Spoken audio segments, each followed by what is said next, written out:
Assalamu alaikum wa rahmatullah. This is me Danish Aziz and you are watching my YouTube channel study station. उम्मीद करता हूँ कि आप सब लोग खैर व आफियत से होंगे। डियर व्यूवर्स, जैसा कि आप जानते हैं कि लास्ट वीडियो के अंदर हमने लिटरेरी क्रिटिसिज्म 2 के पहले क्रिटिक को डिस्कस कर लिया था, which was Raymond Williams, and in this video we are going to discuss our second critic, which is I.A. Richards। जी, तो आज हम अपनी इस वीडियो के अंदर अपने दूसरे क्रिटिक के बारे में डिस्कस करेंगे, जिसका नाम है I.A. रिचर्ड्स। इसके बारे में देखेंगे, इसकी लाइफ के बारे में देखेंगे और इसके वर्क के बारे में देखेंगे कि इसने किस चीज़ को क्रिटिसाइज़ किया था। So without wasting of time, let's discuss about I.A. Richards.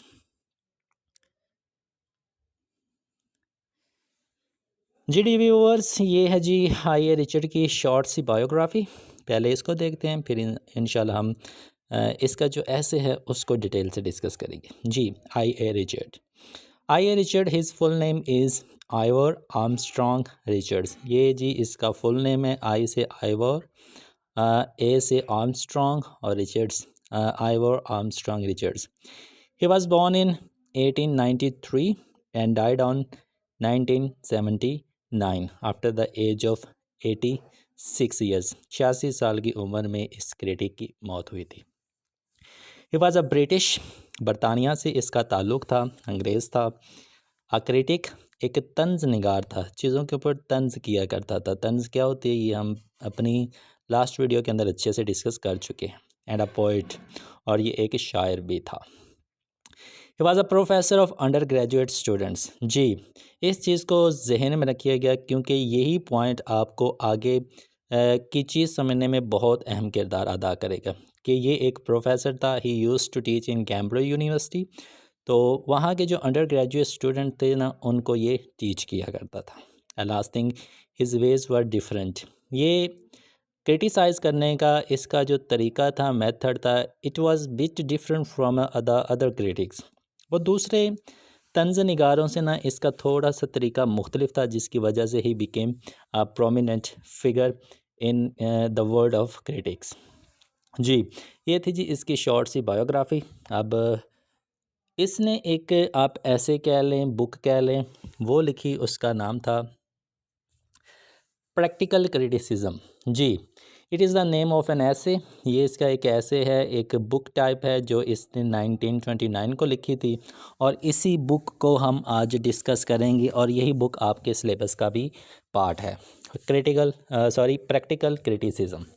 पहले हम इसको देख लेते हैं, फिर हम इंशाल्लाह इसके अंदर पॉइंट्स को देखेंगे, और वो बहुत ही इंटरेस्टिंग होने वाला है। तो काइंडली इस वीडियो को समझने के लिए अपने पास नोटबुक रखिएगा, ताकि जो भी हम पॉइंट्स को डिस्कस करें ना, वो आप नोट डाउन करते जाइएगा। जी, practical criticism. It is a way of judging without getting biased. Practical criticism क्या होता है? ये एक ऐसा रास्ता होता है जिसके अंदर हम चीज़ों को परखते हैं, चीज़ों को हम जज करते हैं विदाउट गेटिंग बायस। लेकिन हम किसी भी चीज़ को फेवर नहीं दे रहे होते। हम अपनी पसंद और नापसंद को अलग रखते हैं, फिर चीज़ों को जज करते हैं, उसको हम प्रैक्टिकल क्रिटिसिज्म कहते हैं। It is a way of judging on the basis of text. जी, ये एक लिखी हुई चीज़, जो आपके पास टेक्स्ट मौजूद होता है, लिखाई मौजूद होती है, उसके ऊपर चीज़ों को जज करने में आपकी मदद कर रहा होता है। उसके ऊपर चीज़ों को जज करने का ये एक रास्ता होता है। अब बाज़ दफ़ा क्या होता है जी, हम कोई चीज़ पढ़ रहे होते हैं, कोई मूवी देख रहे होते हैं, कोई नावल पढ़ रहे होते हैं, तो वो मूवी बनाने वाला या नावल को लिखने वाला, वो ऑथर हमारे जहन के अंदर होता है। तो अगर हाँ, तो वो हमारा पसंदीदा है, तो हम कहेंगे भाई ये इसका एक लिखा हुआ वर्क है, तो ये भी अच्छा ही होगा। मीन्स कि जब हमें चीज़ों का टोटली तौर पे पता होता है ना कि भाई ये इसकी लिखी हुई चीज़ है, तब हम पहले से ही चीज़ों को अज्यूम करना शुरू कर देते हैं। लेकिन प्रैक्टिकल क्रिटिसिज्म क्या होता है? इसके अंदर आप अपनी फेवरेटिज्म को टेक्स्ट के अंदर नहीं लेके आते। आपने जो चीज़ लिखी हुई है ना, उसी के आपने मेरिट और डिसमेरिट बताने होते हैं। In which we do not bother author और एज। जी, तो जब हम टेक्स्ट को इंटरप्रेट कर रहे होते हैं, तब हम ना तो ऑथर के बारे में जानना पसंद करते हैं और ना ही ऑथर की एज के बारे में जानना पसंद करते हैं। डेफिनेटली जब आपके जहन में ये दो चीज़ें नहीं होंगी, आपको लिखारी का पता नहीं होगा, आपको लिखारी की एज का पता नहीं होगा, तब आप बगैर बायस हुए चीज़ों को इंटरप्रेट कर सकते हैं, उनको एनालाइज कर सकते हैं। वी ओनली जज टेक्स्ट ऑन मेरिट एंड डिसमेरिट। जी, जब आपके जहन में कोई फेवरेटिज्म नहीं होगी तब आप उस टेक्स्ट के अंदर से मेरिट और डिमेरिट आराम से निकाल सकते हैं। तो ये थे जी इस ऐसे का ओवरव्यू टाइटल का, कि जो प्रैक्टिकल क्रिटिसिज्म होता है उसके अंदर आप किसी की फेवर नहीं करते, आप अपनी पसंद और नापसंद पे की बेस पे चीज़ों को जज नहीं करते, अपनी पसंद और नापसंद की बेस पे आप चीज़ों को क्रिटिसाइज़ नहीं करते, लेकिन जो चीज़ लिखी हुई है ना उसी की चीज़ की आप मेरिट और डीमेरिट्स बताते हैं। जी, this was the kind of an essay which was written by I.A. Richards. अब इसके अंदर क्या हुआ वो असल पॉइंट अब हम डिस्कस करने जा रहे हैं। जी, he had conducted an experiment. इसने एक तजर्बा किया था अपने चीज़ों को प्रूव करने के लिए या एक चीज़ को क्रिटिसाइज़ करने के लिए। पहले लोग क्या करते थे कि जब किसी चीज़ को इंटरप्रेट करते थे, एनालाइज करते थे, तो वो उन तमाम चीज़ों के जो ऑथर को ज़हन में रख के चीज़ों को किया करते थे। तो ये चीज़ इसको अच्छी नहीं लगी, तो इसी के लिए ही हैड कंडक्टेड एन एक्सपेरिमेंट। इसने एक तजर्बा किया। जिस यूनिवर्सिटी के ये अंदर पढ़ाया करता था, इसने उस यूनिवर्सिटी के अंदर एक तजर्बा किया। उस तजर्बे के अंदर इसने क्या किया? He selected 13 literature students and gave them poem to each student. तो इसने लिटरेचर के 13 स्टूडेंट्स को इकट्ठा किया, 13 स्टूडेंट्स को एक जगह पे बुलाया, अपने पास बुलाया, और हर एक बच्चे को, हर एक स्टूडेंट को एक एक पोम का, एक एक नज़म का पेज दिया। And he said to him them कि आपने ना इन जो आपको नज़म दे दी गई है ना, इसको इंटरप्रेट करना है, इसको एनालाइज करना है आपने। He gave them 1 week for interpretation, और टाइम ड्यूरेशन जो उनको दे दिया वो 1 हफ़्ते का दे दिया कि भाई अब आपके पास 7 दिन हैं, 7 दिन के अंदर आपको जो पोएम दे दी गई है इसको आपने इंटरप्रेट करना है, एनालाइज करना है। It was just text, no poet's name, no age. तो जो उनको नज़म दी गई थी वो सिर्फ टेक्स्ट थी, उसके ऊपर किसी किस्म का टाइटल, किसी किस्म के पोइट का नाम और ना ही किसी किस्म की एज मेंशन की हुई थी। ये एक किस्म का तजर्बा किया गया था। 7 दिन दे दिए जी I.A. रिचर्ड्स ने उन 13 स्टूडेंट्स को। ये याद रखिएगा, ये सब कुछ ना इस प्रैक्टिकल क्रिटिसिज्म ऐसे के अंदर चीज़ें मौजूद हैं और ये आपके सिलेबस का हिस्सा है, तो ध्यान से सुनिएगा। एक्सपेरिमेंट किया गया, एक्सपेरिमेंट के अंदर 13 स्टूडेंट्स को बुलाया गया और हर एक को एक ही नज़म दी गई, लेकिन हर एक बंदे को अलग-अलग दी गई और उनको कहा गया 7 दिन का टाइम है, 7 दिन के बाद आपने इसको इंटरप्रेट करके जो रिज़ल्ट्स हैं वो आपने अपने पेज पे, नोटबुक पे, किसी चीज़ के ऊपर भी लिख के ले आने। ठीक है जी, तो इस तरह का एक्सपेरिमेंट किया गया, उनके 1 हफ़्ता दिया गया। अब ना रिज़ल्ट आने से पहले हम देख लेते हैं जी भाई उसने ऐसा किया क्यों, उसका मकसद क्या था। तो हम इसके ऑब्जेक्टिव्स देख लेते हैं जी, ऐसा एक्सपेरिमेंट करने के ऑब्जेक्टिव्स क्या थे। So there were 3 in number. ये जो ऑब्जेक्टिव्स उसने दिए थे वो 3 तरह के दिए थे भाई, उसके ज़हन में 3 चीज़ें थी जिसकी बेस पे वो ये एक्सपेरिमेंट कर रहा था। Number 1, to encourage student to criticise on the basis of text. ये चीज़ हम पहले ही डिस्कस कर चुके हैं। उसने पोइट का नाम नहीं दिया, उसने एज नहीं बताई, वो सिर्फ स्टूडेंट को इनकरेज करना चाहता था कि भाई जो आपने चीज़ इंटरप्रेट करनी है वो आपने टेक्स्ट की बेस पे करनी है, आपने ऑथर को जहन में नहीं रखना। ऑथर आपको पता होगा तो अगर वो आपका पसंदीदा होगा तो आप टेक्स्ट को कहेंगे भाई ये अच्छा लिखा हुआ है, अगर आप उसको नापसंद करते हुए तो आप कहेंगे ये बुरा लिखा हुआ है। तो उसने सिर्फ टेक्स्ट दिया ताकि उस स्टूडेंट को इनकरेज कर सके कि जब भी आपने किसी चीज़ को एवेलुएट करना है, इंटरप्रेट करना है, आपने किसी चीज़ को जज करना है तो वो आप टेक्स्ट के बेस पे करोगे। ये उसका पहला ऑब्जेक्टिव था। What was the objective number 2? It was to provide a new technique. जी, इससे पहले जितने भी क्रिटिक्स थे वो ओल्ड मेथोडोलॉजीज़ को लेके चल रहे थे, लेकिन ये एक नई टेक्निक देना चाहता था। अब आपके सामने ये टेक्निक इस तरह की, भाई उसने टेक्स्ट दे दिया था, ऑथर का पता नहीं था, पोइट का पता नहीं था, तो ये इंटरप्रेट करने की, क्रिटिसाइज़ करने की या एवेलुएट करने की, एनालाइज करने की एक नई टेक्निक उसने इंट्रोड्यूस करवा दी थी। And the last one, the major one, to reform the teaching of literature. उसने एक इस्लाह की थी, एक रिफॉर्म लेके आए थे कि भाई आप लिटरेचर को किस तरह से टीच कर सकते हैं, लिटरेचर को किस तरह से पढ़ा सकते हैं, उस वो एक रिफॉर्म भी लेके आना चाहता था। So these were 3 objectives. ये उसके ज़हन में 3 तरह के मकासद मौजूद थे जिसकी बेस पे उसने वो एक्सपेरिमेंट किया था। ठीक है जी, उम्मीद करता हूँ कि ये चीज़ें आपको वो समझ आ गई होगी जी। अब स्टार्ट होता है जी इसका मेजर पार्ट। अब रिज़ल्ट डे आया जी, 7 दिन गुजर गए। 7 दिन के बाद जो स्टूडेंट्स वो लेके गए थे पोम एनालाइज करने के लिए, इंटरप्रेट करने के लिए, अपने अपने हिसाब से वो उस नज़म को इंटरप्रेट करके ले आए। अब जब आए रिचर्ड्स ने उनकी इंटरप्रिटेशन देखी उन स्टूडेंट्स की, ही बिकेम वेरी सैड। बहुत परेशान हो गया, बहुत उसको दुख होना शुरू हो गया कि एक तो ये उसके स्टूडेंट थे, दूसरा कैम्ब्रिज यूनिवर्सिटी के स्टूडेंट थे, तीसरा वो लिटरेचर के स्टूडेंट थे, और जो रिज़ल्ट थे वो बहुत ही डिप्रेस्ड किस्म के रिज़ल्ट उसके सामने आए। क्योंकि कोई भी बच्चा उतना ऑथेंटिक टाइप का किसी भी टेक्स्ट को या उस पोएम को इंटरप्रेट नहीं कर सका था। अब हर एक बच्चे की अपनी मेंटालिटी थी, हर एक बच्चा अपने अपने हिसाब से इंटरप्रेट करके लाया था। तो उन तमाम प्रॉब्लम्स को जो उसको समझ में आई, कुछ अच्छी भी थी, कुछ बहुत ही अफसरदा थी, तो उन तमाम प्रॉब्लम्स को ना उसने एक ऐसे बना दिया कि भाई जो मैंने एक्सपेरिमेंट किया था, उस एक्सपेरिमेंट की बेस पे मुझे जो रिज़ल्ट्स मिले हैं वो यही हैं, और 10 तरह से उसने रिज़ल्ट हमारे सामने रखे। वो प्रॉब्लम्स भी कह सकते हैं, वो आप रिज़ल्ट भी कह सकते हैं कि एक स्टूडेंट को, एक बंदे को without knowing the poet, without knowing the age, वो टेक्स्ट को किस तरह से इंटरप्रेट करता है। ठीक है जी, तो ये बेसिकली आपका सिलेबस यहाँ से स्टार्ट होगा, आपका जो मटेरियल वो यहाँ से स्टार्ट होगा।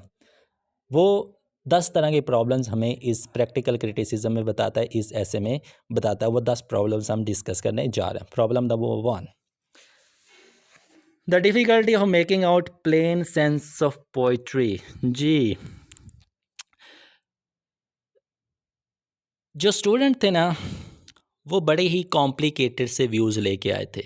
एक चीज़ को ना वो प्लेन तरीके से, साफ़ तरीके से वो प्रेजेंट नहीं कर पाए थे, क्योंकि उनके सामने कोई ऑथर नहीं था, उनके सामने कोई पोइट नहीं था, उनके सामने कोई एज नहीं थी।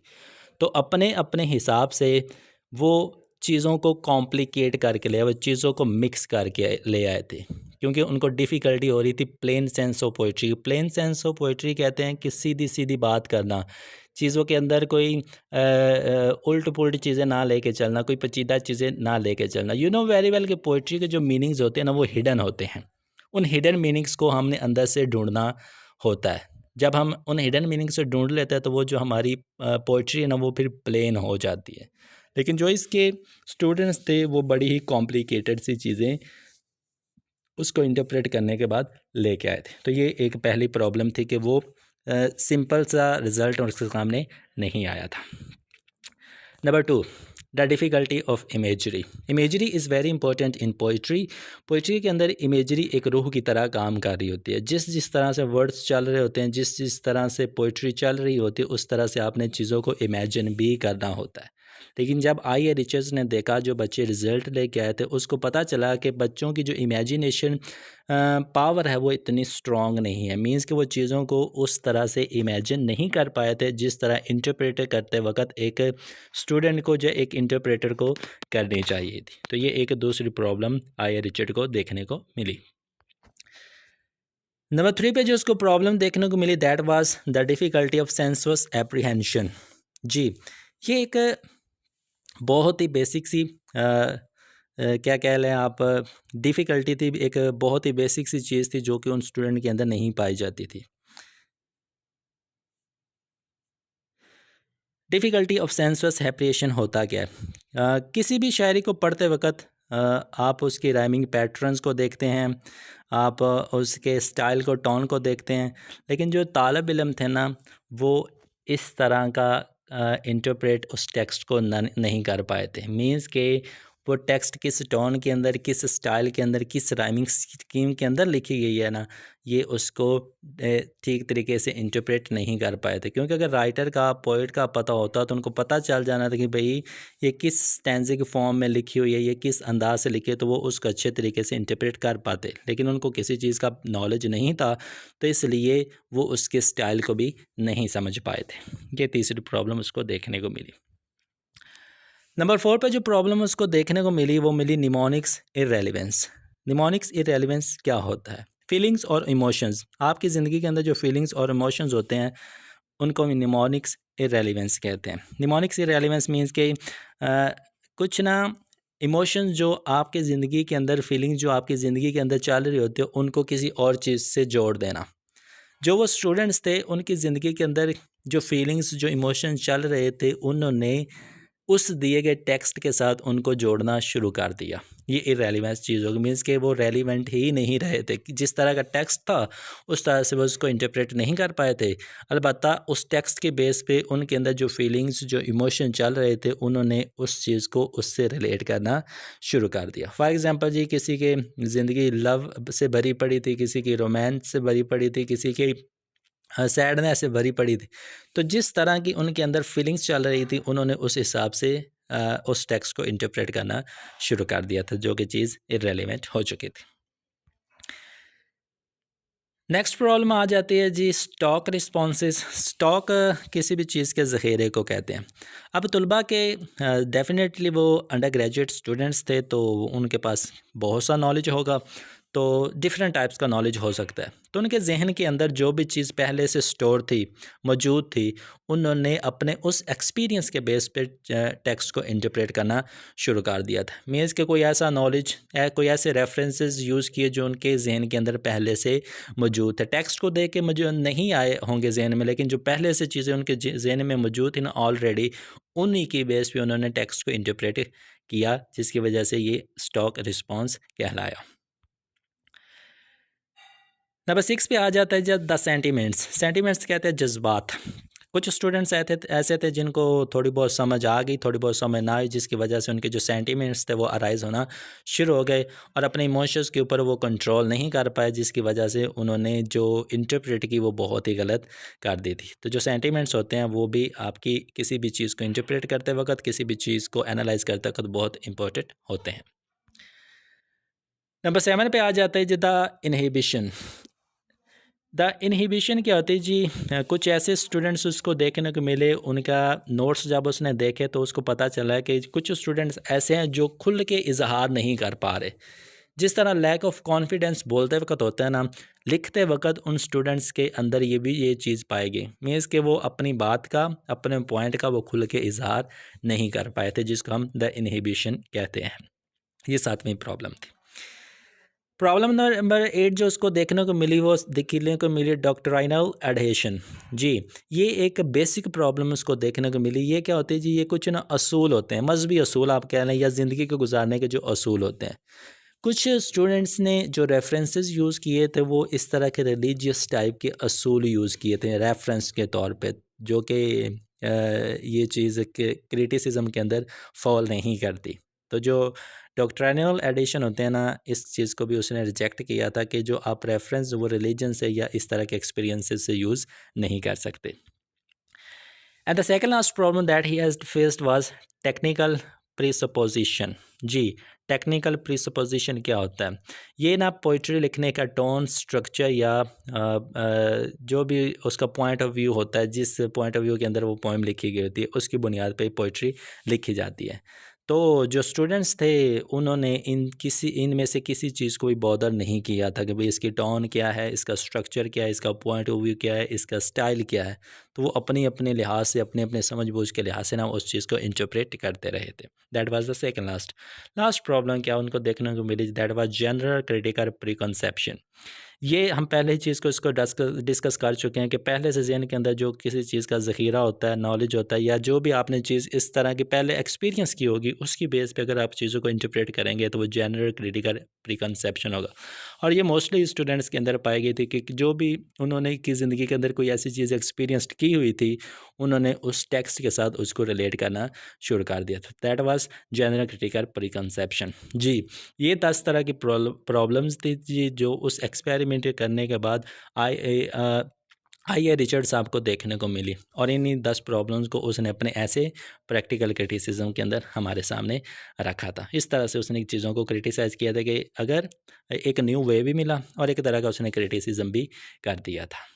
जी students, this is all about today. तो इंशाल्लाह हम नेक्स्ट वीडियो के अंदर अपने नेक्स्ट सेक्रेटरी को डिस्कस करेंगे।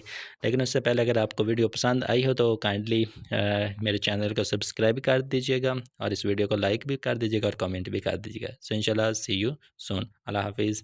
Have a nice day to all of you.